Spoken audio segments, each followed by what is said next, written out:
What's going on, family? I'm Scrapbook Boxing, the Museum of the Forgotten Fisticuff series. I will continue my conversation with you concerning the complete history of boxing. Now, as I am in the middle of my project, I have been met by outside distractions. Not distractions in my personal life, distractions in the way of the world of the project that I am engaged in.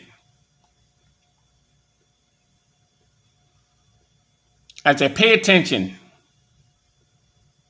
to what's happening around me, the fighters who are fighting today, it breaks my heart to see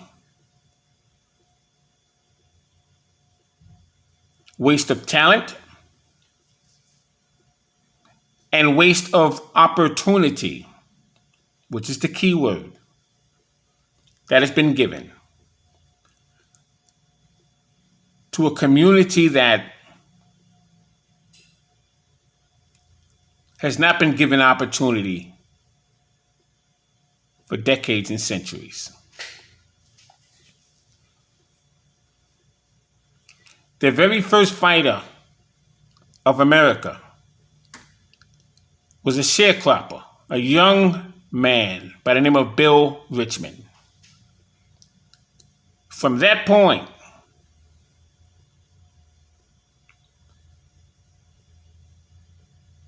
to this point, to today, his sacrifice should not go in vain.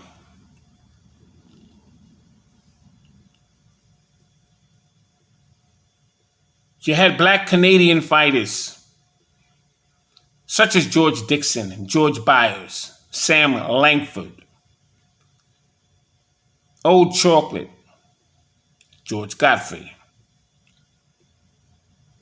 and many others. Their sacrifices should not go in vain. Their contributions were set very high.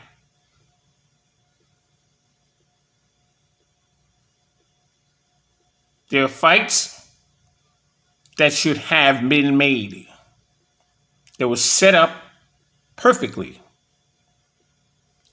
with hard work and dedication to the fighters themselves as they built their careers through the amateur ranks and to the professional ranks, and then it come to a stop and halt.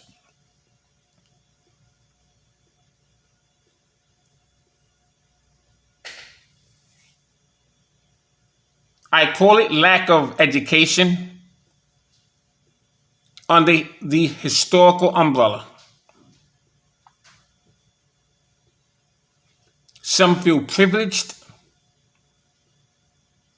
and some just don't understand the opportunity that they actually have, they currently have. Sometimes when that happens, you forget where you come from.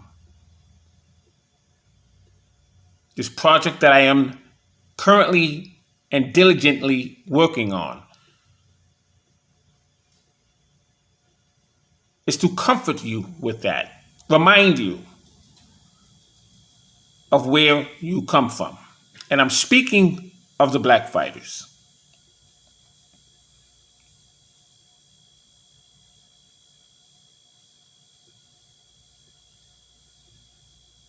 The money is very important in order to secure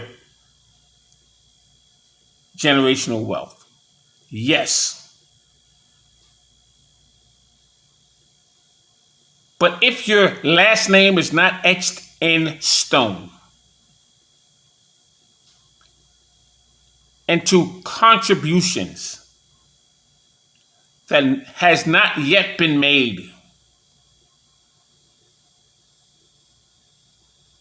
then your last name is irrelevant to the conversation of those who have. made contributions moving forward.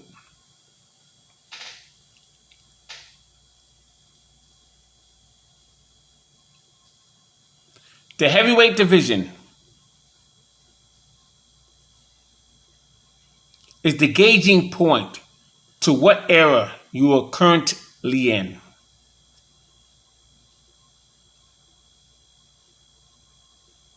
That's why you have Ray Robinson as considered pound for pound, because he came in an era where the heavyweight was strong.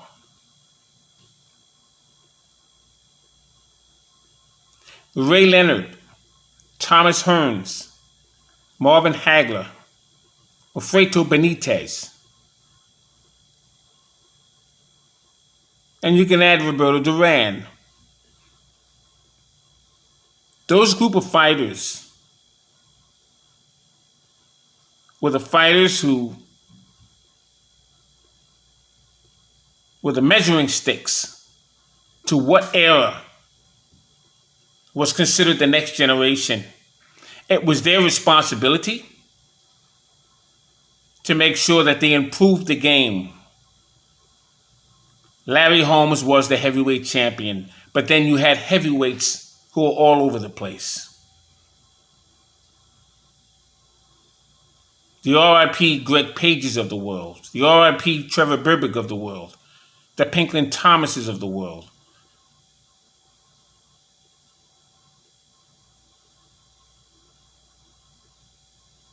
So you have fighters that have responsibilities to make sure that their surroundings and their peers keep the game alive. Because there was a time when black fighters did not have any opportunities of any kind.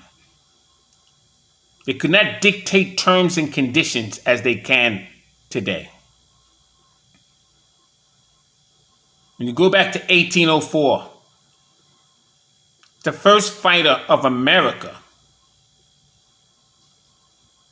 would come over to England. He was a young boy. And his name was Bill Richmond.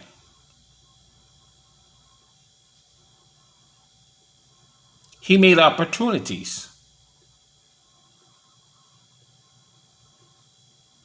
happen for himself. The second fighter of America, Tom Molyneux, took advantage of an opportunity that he was not fully granted. These men were thought of as 1/5 of a human being.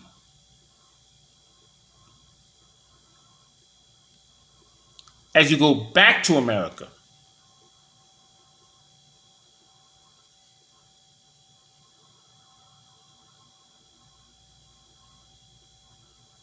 there were 4 fighters in the heavyweight division that tried to make something for their community. Sam Langford, Joe Jeanette, Sam McVeigh, and Jack Johnson. Jack Johnson worked very hard to get that opportunity at the heavyweight championship of the world. He would be successful in 1908, and there was a slot available to keep that 4-square circle tight. In comes Harry Wills. His opportunity was disrespected in 1924 when he had a written contract signed with Jack Dempsey, who insultingly reneged on that contract. Regardless of what history books tell you,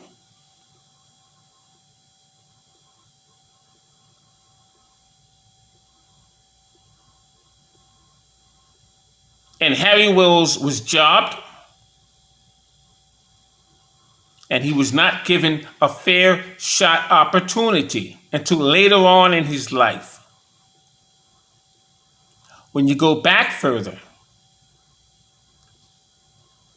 the old chocolate George Godfrey, the Black Prince Peter Jackson were denied an opportunity at the heavyweight championship title as a bare knuckle pugilist. You had people who took it upon themselves to draw what is called a color line, taking opportunities from humans as they were, from making a living for their family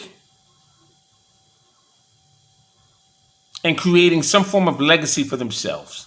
We're only here for a short time. And to deny another human being that opportunity is disgraceful, tasteless, and shows what you're truly made of.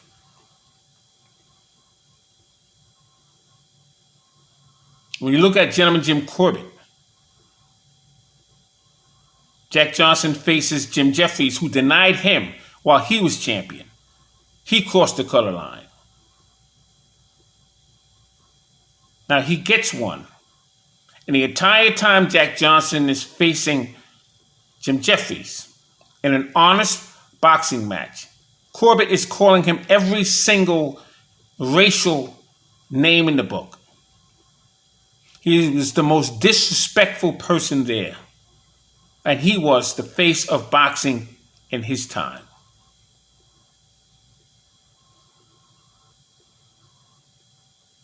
Joe Gans, totally disrespected in his day with the Jimmy Britts of the world, with the battling Nelsons of the world.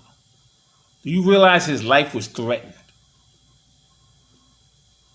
for a boxing match? Sam Langford was completely denied of a heavyweight championship title. He was robbed of welterweight championship title. He was never given a shot at the middleweight championship title. He had called out many fighters and they all refused him.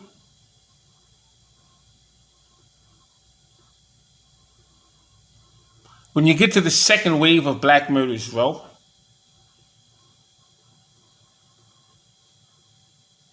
with the George Godfrey's Leaperville Shadow, the Obie Walkers, the Harry Wills, the Harlem Thunderbolt, the Jack McVeighs,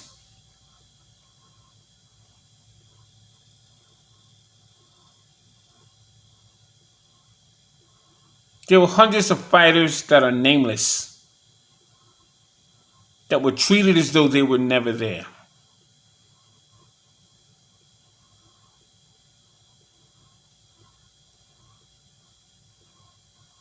When you get to the second wave of Black Murderers Row, with Kid Norfolk,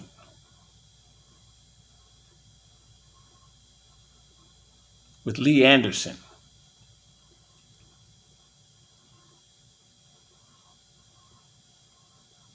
you had fighters such as Tiger Flowers, Kid Monday,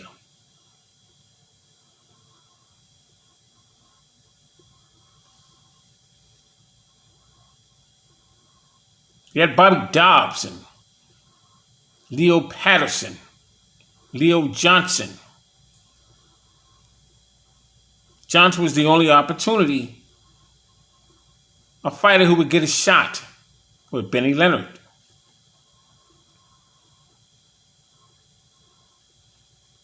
When you get to the third wave of Black Murderers Row, with fighters such as Charlie Burley and Coco Kidd and Holman Williams, Jack Chase, Eddie Booker, Little Tiger Aaron Wade,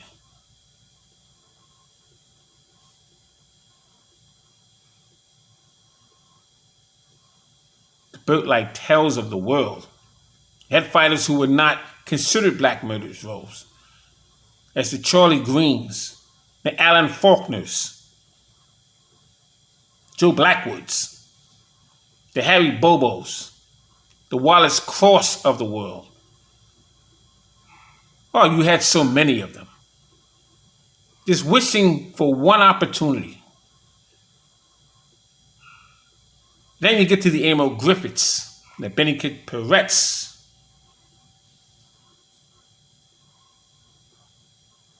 They made good of their opportunities, but they were mishandled.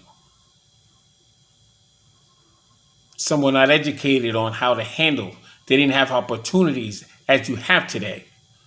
When Ray Robinson and Henry Armstrong came on the scene, they made the best of their opportunities, breaking records, fighting often, building wealth, but they did not have the education or the opportunity to put their money in the right places.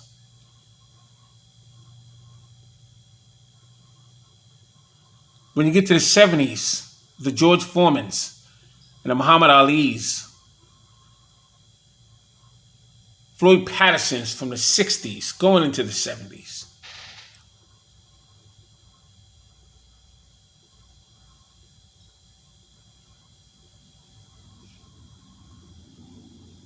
They fought one another. Joe Frazier's of the world, the Kenny Nortons of the world. But the impact that they could have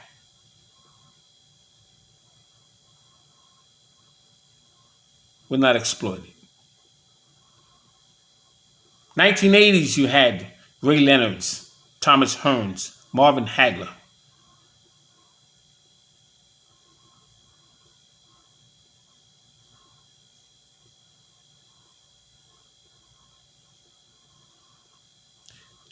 The Larry Holmes of the world. These men were changing the game. You get to the 1990s with the Michael Second to Nones, the James Lights Out Tonys, the Roy Jones Jr.'s of the world, Kevin Kelly's and Poison Jr. Jones and Eddie Cook, and on and on. Virgil Hills. They were making opportunities for themselves. The 1984 Olympic teams with the Pernell Whitakers and the Mark Brelands, the Frank Tates.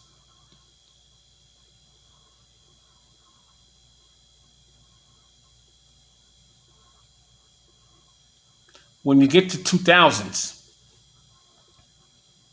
Mike Tyson is still hanging in there. He doesn't take full advantage of the opportunities.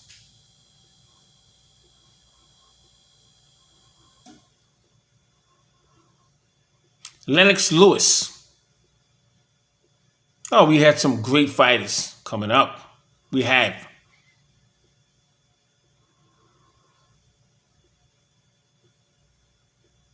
Now we're in 2023. Floyd Mayweather sets the blueprint. There are opportunities to create your own wealth, your own promotional teams. But you have to fight one another to give your fellow pugilistic partner an opportunity. As Sam Langford did with Joe Jeanette, as Joe Jeanette did with Sam McVeigh, as Sam McVeigh did with Harry Wills, and on and on and on. As Charlie Burley did with Holman Williams, as Holman Williams did with Coco Kidd. Pulling teeth to make a fight. It's the most despicable thing, because the opportunities that you did not have,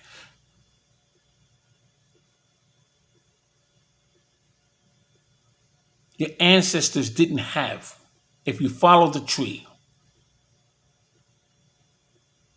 Doesn't make sense Makes me wonder why you're even in the game in the first place. I want to talk about a fighter who gave opportunities for you to be where you are now. If he can only see where you are now with what he has done for you. His name is Leonard Becker Johnson. He's known as the English Flash. He's better known to the boxing community as Len Johnson. And we're going to do a part 2 to this. But I just want to introduce this gentleman. He was born October 22nd, 1902 in Manchester, England. He died September 28, 1974 in Old Manchester, England. He had a 74.5-inch reach, weighed 155.5 to 160 pounds. He was managed by his father, Bill Johnson. And he would have somewhere between 128 to 130 total bouts. 30 plus losses or 30 less losses. 36 knockouts, give or take, a fight. We'll pick up where we left off in the next video. I'm Scrapbook Boxing, the Museum of the Forgotten Fisticuff series. All great fights and all great fighters would never be forgotten on my channel. This fighter will be in my project and more extensive conversation. There's going to be a section where there's 20 fighters, 20 black fighters who are milestone trendsetters, who actually changed the game during the course of their careers. This fighter is part of that milestone. See you in the next video.